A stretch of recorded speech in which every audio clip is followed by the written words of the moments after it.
Engine गरजा, headlights ने अंधेरे को चीरा। रामदीन, एक पक्का ट्रक ड्राइवर, स्टीयरिंग व्हील कस के पकड़े हुए था। वो अपने रोज के रास्ते पर था, अपने ट्रक में माल भर के पूरे देश में घूमता रहता था। पर आज रात कुछ अलग था। चारों तरफ घना कोहरा छा गया, सड़क को एक अजीब खामोशी ने ढक लिया। हवा भारी हो गई, जैसे कोई अनदेखी दहशत हवा में घुली हो। रामदीन ने ट्रक आगे बढ़ाया। उसकी हेडलाइट्स भी मुश्किल से कोहरे को भेद पा रही थीं। उसने पहले भी खतरनाक रास्तों और तूफानी रातों का सामना किया था, पर यह कुछ अलग था। यह कोहरा जैसे जिंदा था, दम घोंटने वाला। उसे डर का स्वाद मुंह में महसूस हो रहा था, ठंडा और कड़वा। दूर से एक कुत्ते के रोने की आवाज ने उसकी रूह कंपा दी। उसने अपनी घड़ी देखी, डायनों का समय। उसने बढ़ती बेचैनी को दूर भगाने की कोशिश की। उसे अपना काम करना था, डिलीवरी देनी थी। उसने कोहरे, भयानक सन्नाटे और कुत्ते के रोने के बारे में सोचना बंद कर दिया। उसने अपना ध्यान आगे की सड़क पर केंद्रित किया, उम्मीद कर रहा था कि कोहरा छंटेगा। जैसे ही वो आगे बढ़ा, उसे दूर से एक धुंधली सी रोशनी दिखाई दी। एक गांव जो उसी अजीब कोहरे में डूबा हुआ था। गांव में एक अजीब सी खामोशी थी। घरों में रोशनी नहीं, आमतौर पर चहल पहल वाली सड़क पर कोई नहीं। रामदीन ने ट्रक की रफ्तार धीमी कर दी। वो इस गांव से अनगिनत बार गुजर चुका था। यहां हमेशा चहल पहल रहती थी। इस अप्राकृतिक सन्नाटे ने उसे अंदर तक झकझोर कर रख दिया। उसने सोचा कि रुके या आगे बढ़े। वो पहले ही देर से चल रहा था, लेकिन गांव की खामोशी, उसका खालीपन उसे बेचैन कर रहा था। उसने अपने मन की सुनने का फैसला किया। वो आगे बढ़ता रहा। जैसे ही वो उस वीरान गांव से गुजरा, उसने एक अजीब सी चीज देखी। सभी दरवाजे अंदर से बंद थे, कुछ पर तो अजीब और गरीब निशान भी बने हुए थे। उसने ऐसा पहले कभी नहीं देखा था। उसका दिल उसे यहां से चले जाने के लिए कह रहा था। उसने एक्सीलेटर पर पैर रखा और उस गांव को पीछे छोड़ने के लिए तेजी से ट्रक भगाने लगा। जैसे ही वो विलेज से बाहर निकलने वाला था, उसने दूर से एक साया देखा। कोहरे में एक अकेली आकृति मदद के लिए बेतहाशा हाथ हिला रही थी। वो एक बूढ़ी औरत थी। उसके चेहरे पर चिंता की लकीरें साफ झलक रही थीं। उसकी आंखें मदद की गुहार लगा रही थीं। रामदीन का दिल पसीज गया। वो नेक दिल इंसान था, हमेशा मदद के लिए तैयार रहता था। उसने ट्रक रोका और खिड़की नीचे कर दी। माताजी, आप इस मौसम में यहाँ क्या कर रही हैं? आपको मदद की जरूरत है? बुढ़िया करीब आई। उसकी आंखें डर से बड़ी बड़ी हो गई थीं। बेटा वापस मुड़ जा, ये विलेज शापित है, अभी निकल जा जब तक मौका है। उसकी बातों ने रामदीन के अंदर डर की एक नई लहर दौड़ा दी। वो झिझका, अपने विवेक और बुढ़िया की बातों के बीच फंसा हुआ। बुढ़िया ने उसका हाथ पकड़ लिया। उसकी पकड़ हैरान करने वाली ढंग से मजबूत थी। वो देख रहे हैं, अभी निकल जा वरना हमेशा के लिए फंस जाएगा। वो उससे और पूछना चाहता था, समझना चाहता था कि वो क्या कह रही है, लेकिन इससे पहले कि वो कुछ बोल पाता, वो गायब हो गई।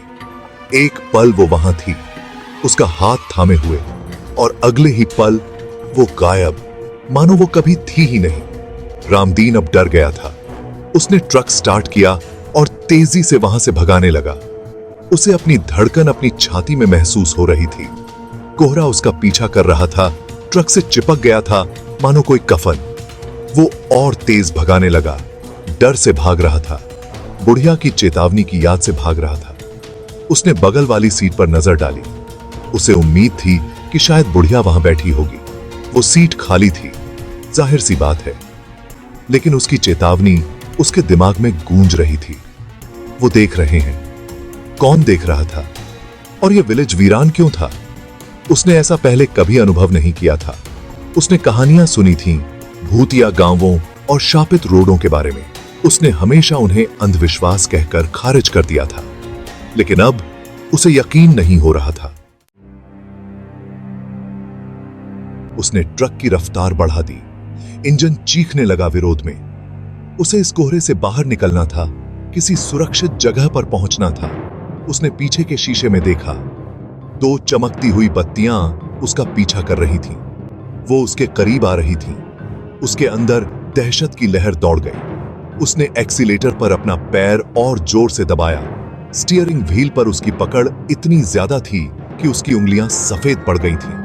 ट्रक बुरी तरह हिल रहा था, लेकिन उसने और तेजी से ट्रक भगाया। उसे यहां से भागना था, चाहे वो बत्तियां कुछ भी हों।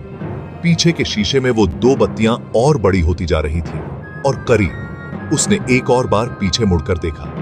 वो हेडलाइट्स नहीं थीं, वो आग के 2 गोले थे, हवा में तैर रहे थे, अप्राकृतिक गति से उसके करीब आ रहे थे। डर ने उसे आगे बढ़ाया। उसे नहीं पता था कि वो बत्तियां क्या थीं, लेकिन वो इतना जानता था कि वो उनका सामना नहीं करना चाहता था। बुढ़िया की चेतावनी उसके दिमाग में गूंज उठी, हमेशा के लिए फंस जाएगा। ट्रक सुनसान हाईवे पर दौड़ा चला जा रहा था। इंजन विरोध में चीख रहा था। आग के 2 गोले पीछा कर रहे थे। उनकी चमक भयानक लाल रोशनी में कोहरे को चीर रही थी। रामदीन का दिल तेजी से धड़क रहा था। उसने ऐसा खौफ पहले कभी महसूस नहीं किया था। उसने एक गड्ढे से बचने के लिए ट्रक घुमाया। ट्रक गीली सड़क पर बुरी तरह फिसल गया। उसने खुद को संभाला। उसकी बाहों में दर्द हो रहा था। पीछे के शीशे से उसने देखा कि आग के गोले करीब आ गए थे। उनकी चमक और तेज हो गई थी। उसने अपने दांत पीसे और ट्रक को और तेज भगाया। वो उनसे आगे नहीं निकल सकता था। उसे उन्हें चकमा देना था। उसने आगे एक तीखा मोड़ देखा। यह एक खतरनाक जुआ था, लेकिन उसे कोशिश करनी थी। उसने ब्रेक मारा। ट्रक बुरी तरह चीखा। उसने स्टीयरिंग व्हील घुमाया। ट्रक मोड़ पर घूम गया। उसने सांस रोक ली, प्रार्थना की कि वो नियंत्रण न खोए। ट्रक अचानक रुक गया। उसकी हेडलाइट्स एक बंद गली को रोशन कर रही थीं। एक ऊंची चट्टान ने उसका रास्ता रोक दिया था। वो फंस गया था। रामदीन की रूह कांप गई। उसने खुद को एक कोने में धकेल दिया था। उसने पीछे के शीशे में देखा। आग के दोनों गोले गायब थे।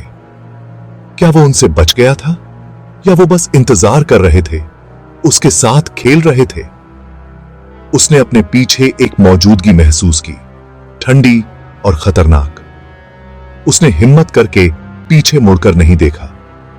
उसे अपनी धड़कन अपनी छाती में महसूस हो रही थी। वो फंस गया था, अकेला, कोहरे में छिपी उस चीज के साथ। उसने स्टीयरिंग व्हील को कस के पकड़ लिया। उसकी उंगलियां सफेद पड़ गई थीं।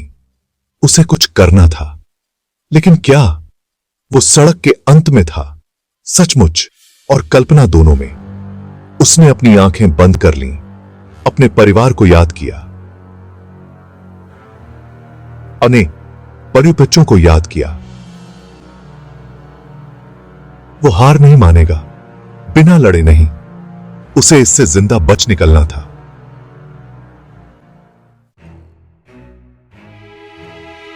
उसे बुढ़िया की बातें याद आईं। वो देख रहे हैं, वो कौन थे और वो उसका पीछा क्यों कर रहे थे। उसने ट्रक में इधर उधर देखा, बेसब्री से कुछ ढूंढ रहा था, कुछ भी जो उसकी मदद कर सके। उसकी नजर हनुमान जी की छोटी सी मूर्ति पर पड़ी, जिसे वो हमेशा अपने डैशबोर्ड पर रखता था। वो कोई बहुत धार्मिक इंसान नहीं था, लेकिन निराशा के इस क्षण में वो इसे एक सहारे की तरह थामे रहा। उसने आंखें बंद की और प्रार्थना की। उसने सुरक्षा के लिए प्रार्थना की, मुक्ति के लिए प्रार्थना की, एक चमत्कार के लिए प्रार्थना की। जैसे ही उसने अपनी आंखें खोली, उसने देखा कि हनुमान जी की मूर्ति से एक हल्की सी रोशनी निकल रही है। ये तेज होती गई, कोहरे को पीछे धकेलती हुई, ट्रक के आसपास के इलाके को रोशन करती हुई। उसने चट्टान को देखा, वो गायब थी। उसकी जगह एक सड़क थी जो मूर्ति से निकल रही गर्म रोशनी में नहाई हुई थी। उसने सावधानी से ट्रक को सड़क पर मोड़ा, अपनी नजर हनुमान जी की मूर्ति से हटाए बिना। रोशनी ने उसे कोहरे से बाहर निकाला, उस गांव से दूर, उस खौफ से दूर। जैसे ही सुबह हुई, उसने खुद को एक जानी पहचानी सड़क पर पाया। कोहरा छंट चुका था और सूरज आसमान में चमक रहा था। उसने हनुमान जी की मूर्ति को देखा। उसकी चमक अब फीकी पड़ चुकी थी। क्या इसने सचमुच उसे बचाया था, या उसने ये सब सिर्फ कल्पना की थी? उसे जवाब नहीं पता था, और शायद उसे कभी पता भी नहीं चलेगा। लेकिन वो एक बात जरूर जानता था, वो इस रात को कभी नहीं भूलेगा।